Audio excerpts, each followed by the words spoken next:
256 vurulsun 512 pikselli şəkil faylı 135 rəngli palitrada qurularsa, yaddaşda nə qədər yer tutar? Biz bilirik ki, təsvirlərin həcmi necə hesablanır? Bir pikselin sayı vurulur bir pikselin həcminə və yekun nəticə ümumi həcm kimi qəbul edilir. İndi piksellərin sayını burada verildiyi kimi nə edirəm? Hasil formasında yazıram. 256 vur 512 piksel.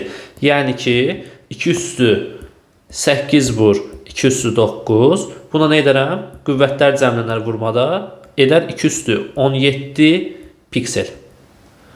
Bunu etməliyəm? Vurmalıyam bir pikselin həcminə. Bəs bir pikselin həcmini necə tapıram? 135 rəngli palitra deyirsə, mən burada Hartley düsturundan istifadə edirəm. Mən bilirəm ki, Hartley düsturu nədir? Elementlərin 2'nin qüvvəti kimi göstərir element sayını və o formada onun həcmini hesablayır.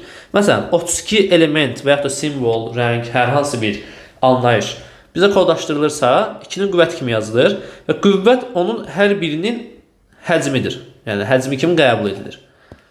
Bəs əgər ki, həmin o elementlərin sayı qüvvət olmasa nə edirik? Qüvvət olmadığı halda, məsələn, 135 ədədi. İki qüvvətin arasında yazırıq. 128 və 256'nın arasında onu qeyd edirik. Və bunların içərisində ən böyüyü götürürük. Məsələn, 2 üstü 7 edir 128, 256 isə 2 üstü 8 edir. Biz burada böyük olanı nəzərdə tuturuq. Nəyə görə? Çünki 128 simvolluq bir sistemdə 135'i yerləşdirə bilməyəcəyimə görə bunu edirəm? Daha böyük bir sistemə keçirirəm. Yəni ki, 8 bitlik sistemə keçirirəm.